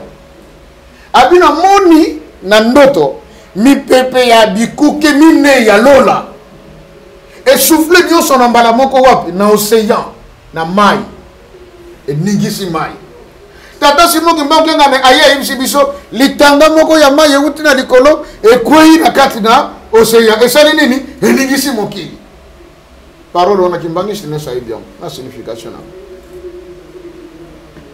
Daniel a binamoni le vent des quatre coins des cieux est soufflé. Qu'est-ce qui se passe? Verset 3. Et quatre grands animaux. Wow. Quatre grands animaux sortirent de la mer, différents les uns des autres. Oui, kokanaki, ezalakite. Ezalakite sont différents. Quatre grands animaux sortirent de la mer, différents les uns des autres. Chaque nyamana ndengena. Verset 4, les Kambebani. Les premiers étaient semblables à un lion et avaient des ailes d'aigle. J'ai regardé jusqu'au moment où ses ailes furent arrachées. Il fit enlever des terres et mis debout sur ses pieds, comme un homme. Un cœur d'homme lui fit donner.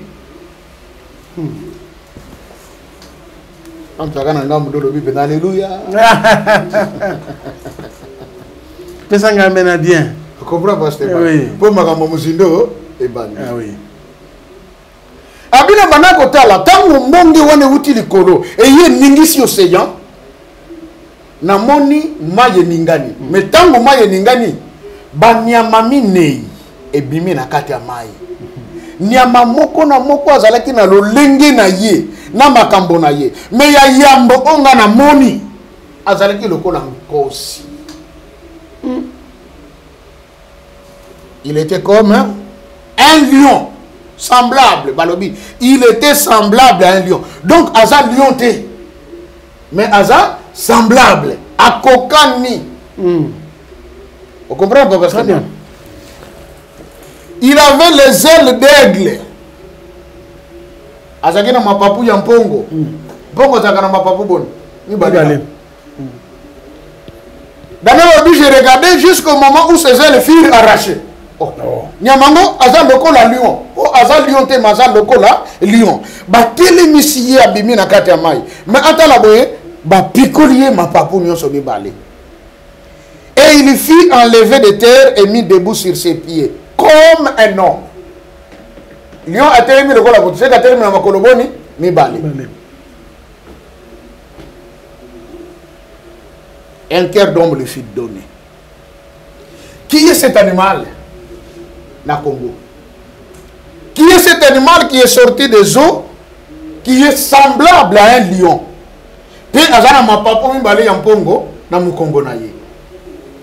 C'est le premier animal.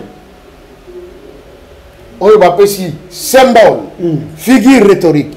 On va vouloir n'angaïté. Nagina symbole à makambo pour te comprendre. Parce que tant que tu comprends makambo était, moi tout tambola malamu et zaté. Vous voyez? Très bien. Un peu d'effort. C'est le premier animal qui était comme un lion. C'est le président Kassavou. Ah bon? Mais pasteur, comment ça? Dans la Bible, le président Kassavou, vous voyez ça la nuit. Eschatologie, ah, mais cet homme dit des hérésies. Mais qu'est-ce qu'il dit là? Mais ça, c'est l'empire romain, c'est l'empire tel. Non. Président Kassavou, ça. Abi Nathalie azalaki lokola nkosi. Parce que nkoyeza léopard. Mazaki na mapapo mibale ya mpongo. Les deux ailes du grand aigle, c'est l'Ancien et le Nouveau Testament. La parole de Dieu. Na mukongo ya lion wana. Mais tangu ba bimisi ye na mai, ba pikolier mapapo. Pe ba telemisi akomi lokola mudu. Amakolono mibale. C'est la terre ferme. Bazimo tema, on dit bien. Un cœur d'homme lui fit donner. Congo et Banda, processus y a mis en place, il y a beaucoup de Tata Nzambe. Qu'est-ce qui se passe, Papa Stéman?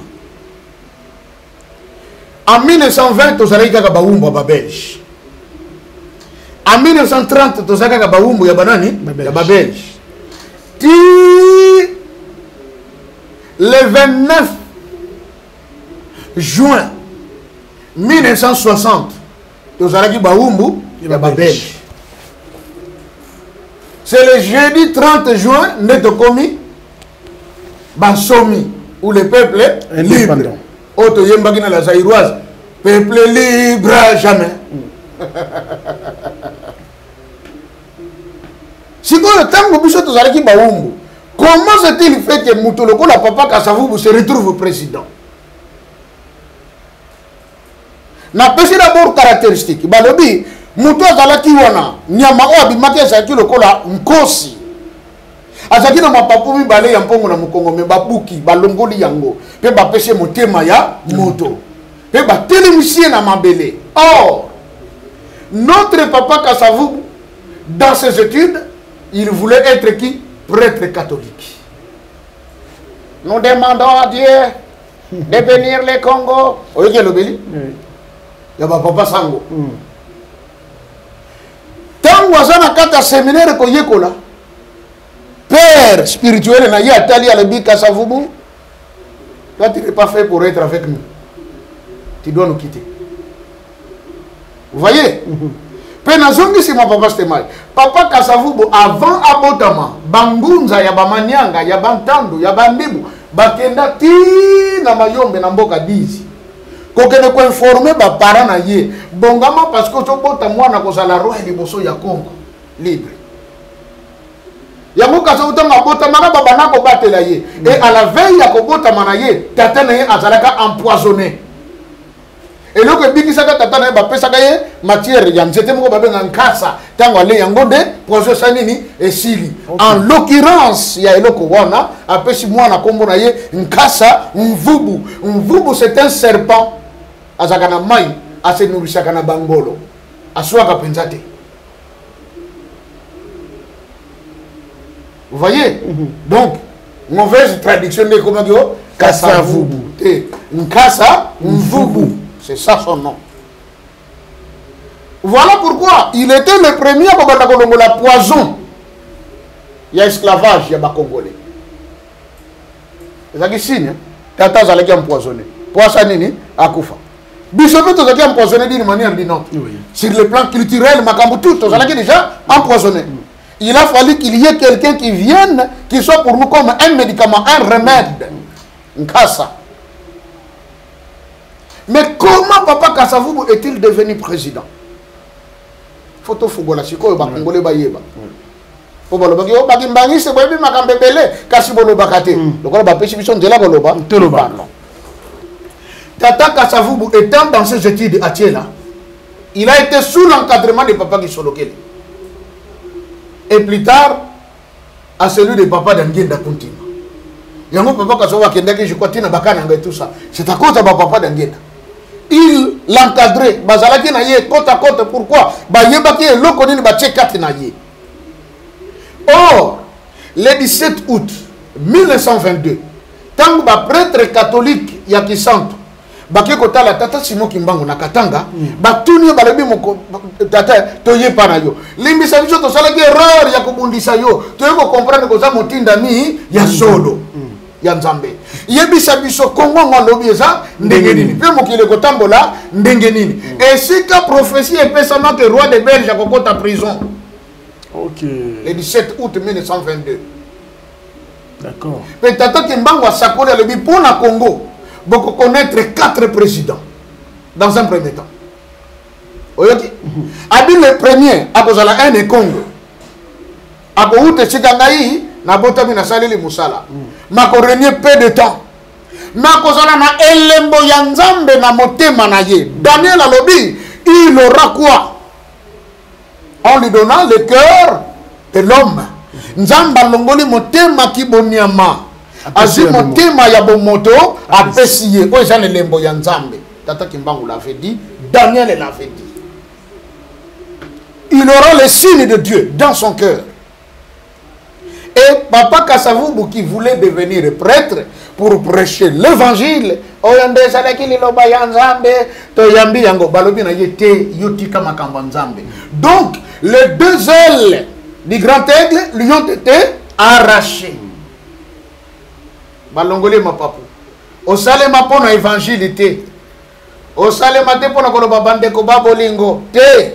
Toi tu dois conduire ce peuple sur le plan politique. Bima et pas un abisso. Ok, d'accord. Vous voyez ça? Daniel le dit. C'est lui qui était comme un lion. Au monde lion? Azakanyama kimia. Oui. Maza mokonjanan. Yabanyama. Okasi. Kasavu wazaki mokonja banani? Yabatu. Batongo banani? Peuple. Peuple congolais. Peuple congolais. Papa n'engena banako tuna mutuna. Tozalaka na biso batute kasi tozalaka banani? Or, homme sans Dieu, il est devenu un homme animal. Ah oui, d'accord. Vous comprenez? Ouais. Tata Kassavou est choisi comme un lion qui doit diriger les autres animaux pour avoir ordre dans la carte de jungle. Voilà pourquoi on est comme un lion. Pour mettre de l'ordre. Congo, ils sont qui départ au Malamu, il Kassavou. Ceux qui ont mis une mission, Mongo, Tigala Kosanini, Azungisi na caisse à l'État. Ah ouais, ça c'est fort. Vous voyez, non? Les lions. Comme les lions. Balongole ma papu ya mpongo, c'est-à-dire balongole makambo ya nzambe, kota na makamba politique. Penzamba rubia kotana na motema ya bomoto. Motema ko ezana elembo ya nani? Ya nzambe. Mapesi. Aleke ne ko diriger peuple. Prophétie de Daniel accomplie en 1960 jusqu'en 1965 pour le premier président du Congo, de qui on avait arraché les ailes du grand aigle. Il a dirigé le Congo. Daniel Akobi. Et voici un second animal était semblable à un ours. Et se tenait sur un côté. Il avait 3 côtes dans sa gueule entre les dents. Et on lui disait, lève-toi, mange beaucoup de chair.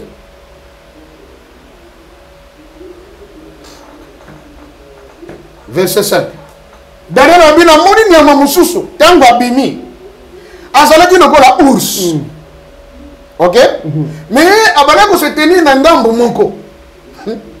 Mais na monoko na ye azalaki na ba côte misat ya banyama. Pe bazoye bisaye boma lisusu lia ebele misuni. Quel est cet animal? Cet animal de son nom Laurent Désiré Kabila. Il se tenait à l'est du pays. Il se tenait d'un côté. Il avait dans sa gueule 3 côtes. Quand Mouzé est venu au Congo, c'était Mobutu plutôt. Non. Deuxième animal selon la prophétie, c'est Mouzé. Je sais ce que j'ai dit. D'accord. Il se tenait d'un côté. OK? Et quand il est venu, il vient avec 3 côtes dans sa bouche. Or, Papa Stemai, pour tout constater, côte Yanyama, tout Yamutu, c'est que ce n'est pas de son vivant. Il faut soit Mutu, wana to Nyamana Salanini, Akufa. Ba dépiécer, je bongo tokomona, ba côte na ye. Mais Daniel a le dit que Nyama wana zaki loko la ours, azoya na ba côte misato na monoko na ye. Mais ba pesi ordre ko bomani susu ebele, pe ko li ebela mesuni. Ça signifie quoi? C'est un langage prophétique. Cet animal, c'est le président Laurent Désiré Kabila, qui se tenait à l'est du pays. Et quand il est venu avec une alliance rwando-burundo-ougandaise. Ouais. Dans l'AFDL, l'Alliance des forces démocratiques pour la libération. Mais il y a une alliance boni, Moko est composé de 3 parties. D'accord. Vous comprenez? C'est que ma côte où j'ai un monoko ya ours, c'est ça que y a mamoko. Mais ça combien de côtes? 7. Rwanda, Burundi, Ouganda. L'alliance Rwando-Burundo-Ougandaise. Dans la bouche. Et comment? Comment il amène ces côtes? C'est que quand l'AFDEL est né, pe combat nango et bandit pour la prise, il y a Congo Rabiso. Déjà na Rwanda, guerre et salatikuna, génocide, Batubakufi. On ne peut que constater les côtes. Déjà en Ouganda, guerre où il y a détrôné le président en place et l'autre, M. Museveni, a pris le pouvoir. Batubakufi. On va constater les côtes. Na Burundi, Ndegemoko. Guerre Zalaki, détrôné mon Batubakufaki. On a constaté quoi? Les côtes. Mouzé arrive. Et vous verrez, Papa Stemai, il n'y a rien de gratuit dans Mokilio. Tant que Mouzé aïe, na Kinshasa, ba bis mouke bimiso bon mabatebele. Ba pesa mo combo, esprit de mort. Vous voyez? Esprit de mort. Parce que l'esprit de mort, en réalité, de façon spirituelle, a fait son entrée ici au Congo le 17 mai 1997. Bis, esprit de mort. Non. Pour balobi que ours, balobi na ye, tue et mange beaucoup de chair. Quand est-ce que les Congolais vont venir au Fébélé? À l'avènement de la FDM. On constate les côtes. Mais que c'est parce que dans l'arrivée au pouvoir, Nzambe a interverti ordre. Deuxième animal, il y a comment? Troisième, il y a comment? La reine, il y a Congo. Et le troisième animal, il y a comment? Deuxième. Comment et pourquoi? Lorsqu'en 1965,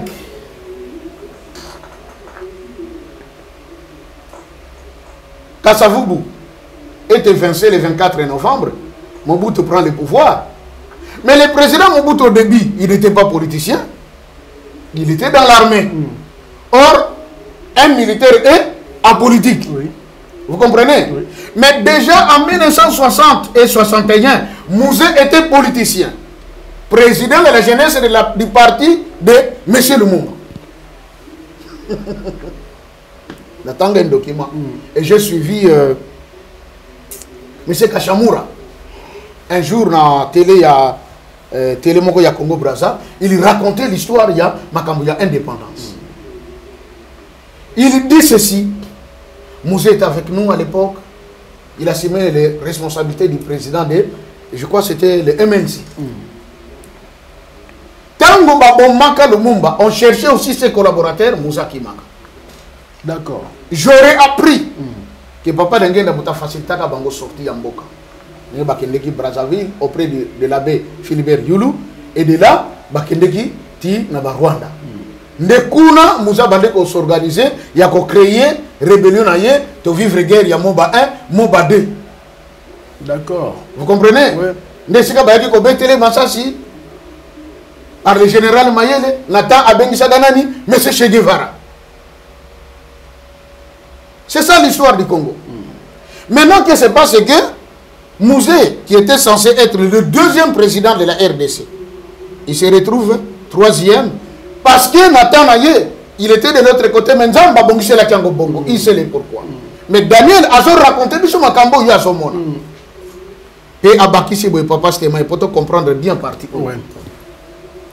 6. Après cela, j'ai regardé et voici, un autre était semblable à un léopard. À un léopard.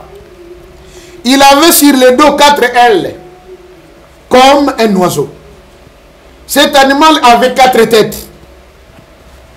Et la domination lui fut donnée.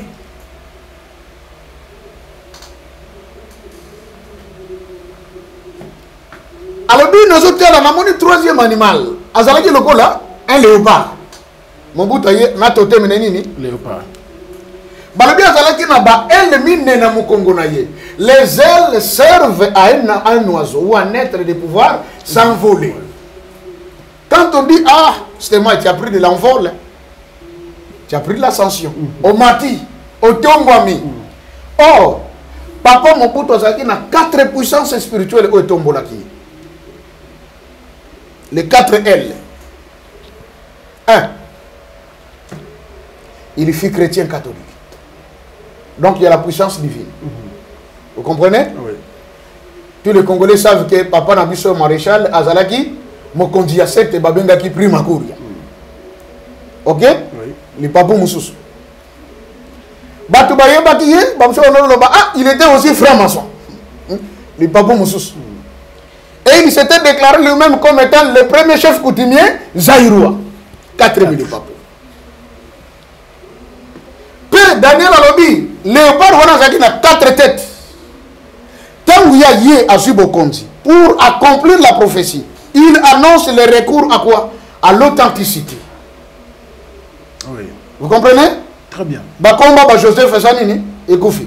Yabantuan et Koufi. Yemoko Azalaki Joseph Désiré Mobutu. Oui. Joseph Désiré Ekoufi, Azui, Komboboni, Mine, Mobutu, Sese Seko, Kukungwendo, Ouazzabanga. 4 têtes.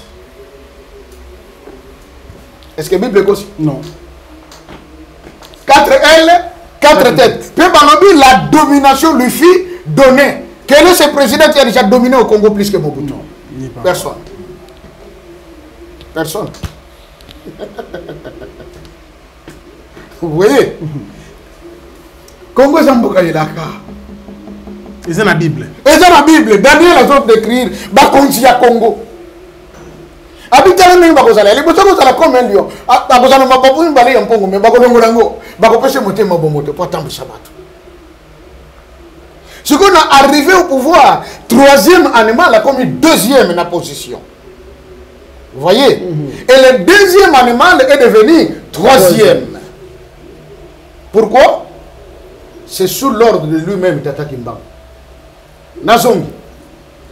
Prophétie du 17 août 1922. Tata Kimbangu le Bible. Boko Sala na président Liboso. Akosala Mukongo. Mais Akosala Tango Muke. Boko comprendre yete. Alors, Boko Sala Mabe, Boko Bomayi. Kasavubu, paraît-il qu'il a été empoisonné. Akoufa. Abi Boko Sala, 2e président. Akosala Mohuta. Tata Kimbangu. Un étranger. Akozwa akoboto na bokonzi pona nini?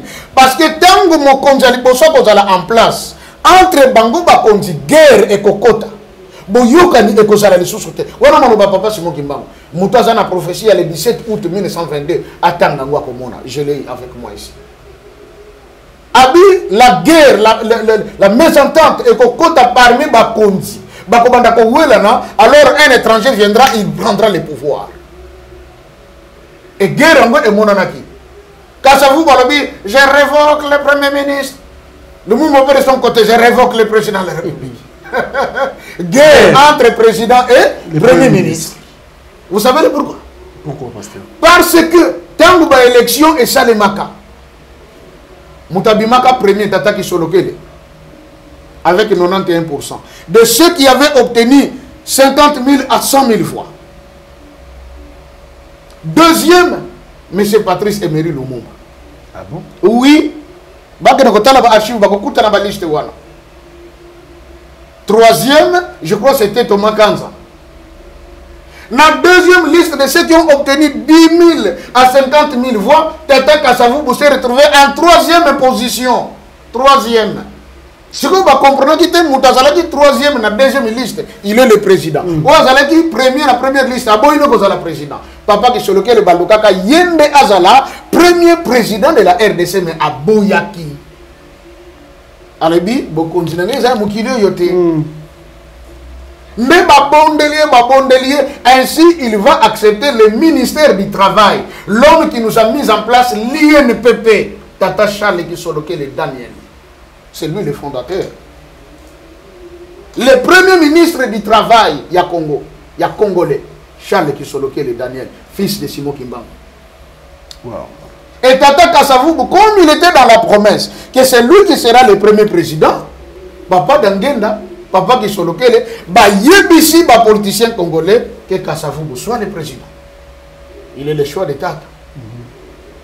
Et puis, Papa Stemai, pour accompagner Sikawana, nos politiciens congolais, il y a un tata qui zenga koka kokufa nokite, bakendaka beko nankamba avant bakende table ronde na Belgique. Ok. Mutatambusa bango na prière wana maman Mwilu ki awanga nzitani, l'épouse de Tata Simon Kimbangu. Tango basilisi po bakende mibeko bazwaki yangoyo. Bamela masanga te, basangisa nzoto na basi te, bamela basigarete te, ti bakosilisa makambo nyonso bazongi na mboka. Soki bazongi makambo esili, bakende ko rendre culte d'action de grâce. Mais qu'est-ce qui va arriver? Tango bakena na Belgique, Papa Stemai, bakufeli mindele. Koliana komela. Vous voyez? Babosani l'essentiel. Babosani l'essentiel. Je dirais encore une chose. Est-ce que tu as vu que Bambuta na biso wana to batata na biso bakende ki na Belgique na table ronde pour négocier indépendance ya Congo? papa Kasavu bazalaka na prison parce que pardon Lumumba azalaka na prison parce que détournaka mbongo ya société polar. Donc ceux qui n'attendent à biso lelo IGF elingaki kanga IGF. Vous comprenez ça? Ouais. Nanga tu voulais pasteur parce que tu courir derrière temps. Tout ce qui n'est pas pasteur. Tu kotana. Ce que j'ai dit c'est ce qui est écrit là. Ouais. Si ko nazolo ba processus hein. Il y a kotia bokonza nzambe na Congo. Si ko babandeli kuna bakei. Tant ba zongi. Mais ce qu'Achamour avait dit ceci, on avait placé Kasavubu parce que même le monde avait reconnu que Dieu est mon Congo. C'était sa parole. Et que sa parole ne pouvait pas être rejetée. C'est Dieu qui parlait, Tata Kimbangu. Bazui, Papa Kasavubu Bateye, président. Le Mumba comme étant premier ministre. Mais le Mumba s'est considéré comme l'homme qui a plus de pouvoir parce que ce matin avait l'élection, il avait plus de voix que Kasavubu. Source de conflit. Et le Kopotana Bango Wana, et ça allait en sorte que le maréchal Mobutu a ce pouvoir. Et la domination lui a été donnée. Mobutu Fuma, Fuma. Afumi. A Konzi, a Dondu, a Salinio Sokoka Kosala. L'homme aux 4 ailes et 4 têtes. Mobutu. Mobutu. C'est Kukungwendu, Wazabanga. Ok. Ce que j'ai dit, c'est biblique. Non, mais c'est profond. Congo. C'est profond. Et le troisième animal, c'est lui qui est venu avec l'AFDEL, avec l'alliance Rwando-Burundo-Ougandaise. 3 côtes dans la bouche. Et il y a un liwa dans le Congo. Congolais, Daniel avait tout vu. Mais qu'est-ce qui a fait que nos Bambouta, papa Stémaï, se retrouvent en Belgique? Par quelle magie? Pour Bazaka Nambongote. Papa Kasavubu était l'un des soins. Papa Dangenda avait démissionné le 20 mai. Je crois, 1960, il démissionne de ses fonctions de secrétaire particulier du gouverneur général du Congo belge. Mbongo Bafutaki Papa Dangenda. Na oyo tchaki tataki solokele na oyo bandimi babana ko tchalo kola mabonza na tangu ya tataki mbangu gardé par maman Mouilou. Voilà l'argent qui va servir à payer l'avocat français au nom de Maître Croquet, à payer l'avion qui a conduit ou qui a amené nos politiciens en Belgique pour aller négocier quoi? L'indépendance. Mais qui a été à la base? C'est que prison où le roi de Belge a Kotaka Toloba qui a la fois passé. Tangu abima na prison, close Salemaka. Entre Yé na Tata Simon Kimbangu. Nana bomba qui lettre, Maman Mouilou. Nana qui na una Belgique, Tata qui solokele, a quelque chose la concours. Na concours Tata qui solokele, a bibi premier. Roi le bifonatala, na mona nègre, on a bibi premier, qu'on les camindele nyoso. Atala boya bibi, l'ungino sur le banana quelque chose. Ah, fils de Simon Kimbangu. Abino tozo comme ça mon compte indigène donc ba noir ba tata tata sur le bon compte na bango na Congo papa qui sur le habité yangote na yeli makamonga na yeli photo solanga na yo ezali oyo tata na yo na tata na ngai ba yokanaki papa qui sur lequel brandi la lettre qui a été signée par Léopold I par Albert Ier. Tango moi na tangia le bien maïle silingai moi na sala autrement exacté a fait mission à papa qui solo là avec la classe politique congolaise. Babong Salikambo Itali Sikoyo, table ronde pour l'indépendance du Congo. Et la réunion se tenait où? À Tchela. Et c'est que papa qui solo la banako vanda. A Salisi fête l'anniversaire le 12 février. Papa c'était moi. Oui. Pourquoi pas que na Tchela? Parce que papa qui solo la banako vanda kuna. Fête na anniversaire Abomisi Bangombe, population Baibitaka, le 12 février. Azo Sepela, na ba konzi mususu baye, nzoka na boto bazo sala réunion.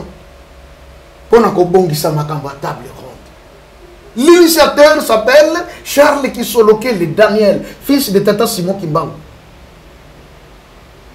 Tant ba bongisi makambo no tsili ba rapport qui était en Belgique bon, côté makambo tout c'est déjà OK, maintenant toujours ya date temps et ça défini. Il faut bakende. Belgique a le biboy. Nazali prêt à accorder indépendance na Congo, mais il faut ta caution. Peut-être que la bino temps yako tambusa mboka ti na ba 1980. Ceux qui te montrent que beaucoup de temps, ça bien, tu te dis bino bokoba. Ceux qui te si bien, tu te dis que la bino caution na bino, peut te récupérer les sous Congo. Vous voyez les clauses? Oui. C'est quoi le nana Robin Sambon? Papa le monde. Dans la société polaire, combien ça qui non? Tata Kassavou, l'un des fonctionnaires mal payés de la République, combien ça qui non?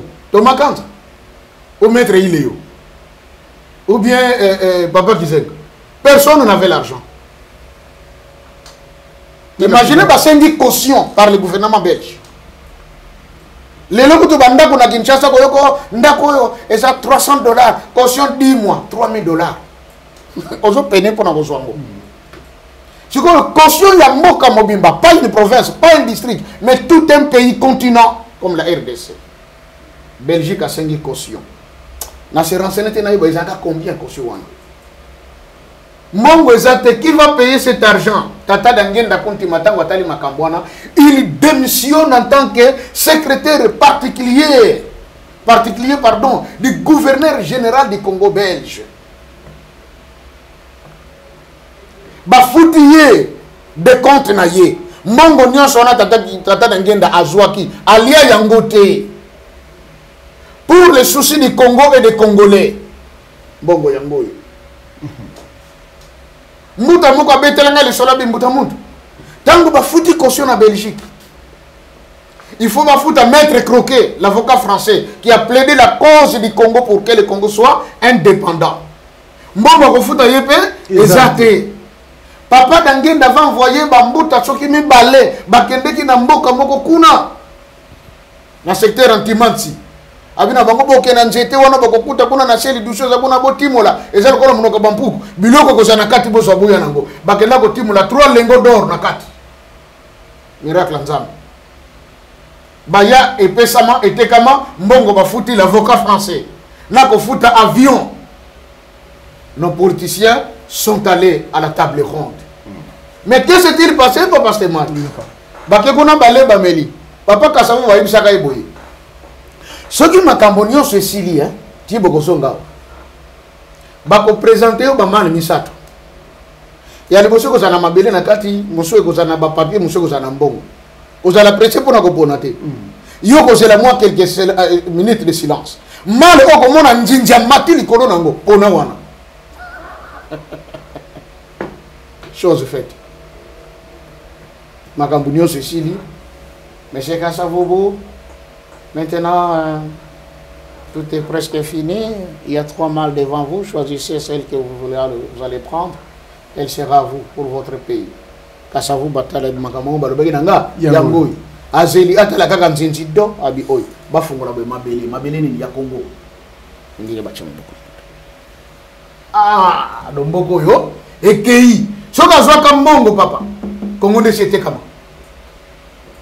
Soka zoka ba papier peut mettre ça ba inutile, il y a vrai. Papier ce que vous mettez soka soka kele ba. Tata Kassavou ba poni Mabeli. Na révélation nani? Tata Dangenda continue. Comprenez? Maintenant, ba sili si makambo. Ba yena mboka. Ne Mabeli wana. Ba président qui m'a dit apona. C'est dans ça qui ni. Azongo.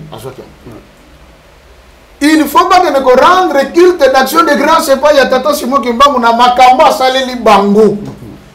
Or jour nous autres papa Simon Kimbangu le 2 avril 1960 et quitté na Bietchingo Bilakuna. Papa Kassavou tient le discours. Yo comme alobanaye. Prophète Simon Kimbangu, nous te remercions, te souhaitons le bienvenu dans ta terre natale et nous osons croire que ton arrivée nous apporte l'indépendance que tu nous avais promise. Qui a promis l'indépendance? Papa Simon Kimbangu. Mais tant que l'indépendance c'est Zouami, Moutamout a commis le premier président, lui qui était comme un lion à qui on a ôté les 2 ailes, Babito Tchoke Nankamba te rendre quitte de grâce. Ndako Tolela qui papa Stemai, cuisine to bana kolela na lo restaurant to bana kolela, Babenga ndako Munkoto. C'est la maison qui a été construite pour recevoir le président de la République. Papa Kassavou Bakendate. Ba pesier tolina ba proche. Comment yo comme président monene ya mboka monene lokola oyo. Okene ko chambre d'église à Mandala là. Voyez? j'aurais appris que sa femme était parmi les personnes qui incitaient l'homme. Comment ça que nous sommes l'église à Mandala là? Olia Kende a tindi le premier gouverneur de la province du Congo central, mais c'est moi Davital. Yo Kende ko représenter Ngakuna. Aya en retard qu'il te sait s'il a qui. Biloko va présenter Alia Yangote. Azonga komi na Gombe Matadi, abandi ko critiquer papa qui solokel na papa d'Angenda. On ni nango siko baba na kopesa biso ba ordre tout ça pour na makambo c'est quoi ça encore pour na bango. Rapport comme na Kamba. Papa qui solokel asiliki. Ah. Beto mesala ba mambo nyoso samu beto kuma na ishika yai to sali nyoso poto koma na ishika oyo ndembo ye babandi ko remercier biso azwi kiti o babongisa ka president fala vanda papa ki solokele abalusa kiti wana makolono semene ya kiti sanini etali likolo abisi bambuta beno ke bakusa ba mambo ya bilumbu ke na kuisa boko comprendre makambo na sali ba jour soya ça n'avait pas traîné trouble côté na Congo Tata Kizenda a gagné province orientale. Chombe a gagné Katanga. Kalonji na Kasai. Moulele na le Bandundu. Le Congo divisé en 4 parties. Les 4 pieds. Ça fait vaciller les règnes de Kasavubu jusqu'à sa chute. Parce que les Robanzambe, ceux qui bimi sur Sadini, c'est compris 5 ans. Et l'homme qui devait même être publié, selon moi, Nabomoto, ceux qui te jouent Bomoto, la première héros nationale, ça devait être Tata Simon Kimbangu. Deuxième héros national, Charles Kisoloke et Daniel. Troisième héros national, Daniel Dakuntima Joseph. Papa. Mais je l'ai dit avec cause de Papa Stemaï. Dans le but, c'est le plan humain. Oui. Mais on a rectifié de la fois passée. Oui. Qu'ils ne pouvaient pas le faire, ils n'ont pas tort de le faire. Parce que Bango Baza Batouté. Boton Balanzambe, héros national. Bon monde. Il y a ça héros mondial, il y a ça héros national. Yango, ça ne sert pas pour le bon. Tata Simon Kimbangu, héros nationalité. Il est le créateur du monde. Le monde lui appartient. Il n'y a pas que le Congo. Au moins, il peut pas se faire. Tu vas chuter, papa. Oui. Parce que tu as suffisamment de temps. Bah, oh, l'Union continue dans le lot. Nous avons bomba pour le 21e numéro. Et bah, de base, la patience. Je pense que le lot va être bien servi. 20e numéro, vous allez vraiment monter à Mingi. Et tu vas là-bas suggestion, tu vas là-bas question, tu vas là-bas news. Parce que dans ce moment il faut tout un numéro. Quand 14 ans, question à battre. Ok. Ou le côté fandiga, il question comment toujours plus d'une heure. Et bandeko, réponse à la question à bango. Parce qu'en réalité, moi je trouve la question mingi ça la raté. Pour te permettre yo oté abiso boy. Et aux oloba o ils allaient important pour na batu basambela raté. Mais tant que ça congolais, ça nous concerne nous tous. Ça nous concerne. Voilà, donc c'est vraiment important. Alors nous sommes à la fin, peut-être un mot à ajouter avant de finir. Nana Baksaka boyo papa Steba. Parti to bandi à Daniel to Sisina. Oui. Bande ko bazana. Ils est bandé. Oui. Au moins abamso baba namba moko papa, mais tango lobe bosiko eza na nini? Bazela nan. Ba question c'est là. Ma question il faisait là. Tu y es la malamu mingi et si on comprend était bomba question. OK. Après le commissaire. Ou tindela ngai. OK. Ngana au commissaire na moment voulu et pas pasteur. Alors on a Baksa boy. Pour na bike monso ba oui mais pasteur au monde siko. Si mo ki mbanga loba kaka vous aurez 4 présidents. Mais siko to ça na 5e président. Question na tout non Jean Bobeli Pango. Oboni. Mais je dirais Tata Kimbangu parler du 5e président. Mais il n'est pas encore venu. Ils allaient suspenser, mais tous les un numéro prochain. Merci beaucoup. Pasteur, merci beaucoup. Merci à la bande de connus, surtout Papa Douda, pour l'orientation. Ils ont été bien. Bande de connus, sur l'émission Boyebi, merci. Yom tous malade, yom tous un problème. Ils ont 5 spiritualité, qu'ils hésitent à cater. Le révérend est là, il est disponible. Numéro na est bien visible. Benga, Suranaï. Azali compliqué tel quoi votre église de réveil. Azali pasteur très ouvert. Agosenga yope et l'autre côté. Seulement que Azali Mouta Vivaga. Nalobaga Ndengwana. Alors, pasteur, Tout ça na biso na prière. Merci papa Stéma. Une fois de plus na pesi bangote na bande connaissance balanda kabiso. Et qu'on réitère parce que tous en janvier oui. Meilleur vœu à tout le monde et na bosanité ba union sur bazar biso de cœur. Na linga pena kotanga tanga ba komba batute. Et comment pasteur azo beta mabanga kuna et tout ça ninga ba mso ba benga kana tinda ta $500. Et bois que nga libanga o eza makambo nzambe. Donc mbote na bino bande konyonso. Mbote na peuple congolais mobimba à travers le monde bisika nyonso bokolanda biso na banza makambo tozoloba ezali pona bofunga na biso toyeba tozali banani pe nini oyo tozali kozela. Donc voilà les kamna ko ko bakisa ngwana pe kozongisa matondi mingi parce que ça on avait oublié la fois passée na tata Simon Kimbango Kendani abateli biso mo mobimbe kaki to koti mo buya sika vraiment merci mingi. Et te pesi mbote na ba conseiller nyonso kobanda na papa Jacob Ituvwidi, papa Mbenza Kiangani André, papa José Dangenda Kontima Kiangani pe maman Marie na mokili ya France mbote mingi, maman Marie Tsona mbote mingi, vraiment libote santo nyonso te pesi bango mbote na komba tata mwana molimo santo. Amen. Voilà. Merci beaucoup. Alors avant la prière, on a remercié Petite Technique, Chaton Kolo et puis Merveille Mampouya. Merci beaucoup pour la moussala. Vous avez battu pour continuer. Je pense que vous est madame. Pasteur, aussi c'est la merci beaucoup. Tout bon début. Na kombo ya tata ya mwana pe molimo santo. Tata Nzambe Kolo na biso Yesu Kristo tata Simon Kimbango. Toye kozongisa lokumu nkembo pe masanjo le pa inayo. Ndengo bandaki na biso na mokola lelo tosukisi na biso na tango yo kondima na biso peliki ezali ete okobatela biso kino mikolo mizali koya ona tine ete tokoba mosala na yo maetolobi awa ezali mpona lokumu ya kombo na yo pamba te eza maloba na yo permettre lisusu nkolo bandeko bayeba koyoka biso bamaniola makambo malamu basosola yango pe batina na likambo pamba te yo tata molimo santo ozwi mokano ya kofandisa bokonzi na yo awa na mokili ya Congo to etolobaki na mokana na Apocalypse Nzambe akokita akoya kofanda awa na se awa na mokili akofanda elongo na bana na ye libota na ipa kopesa bango kombo na ye ya sika pe kombo ya engumba na ye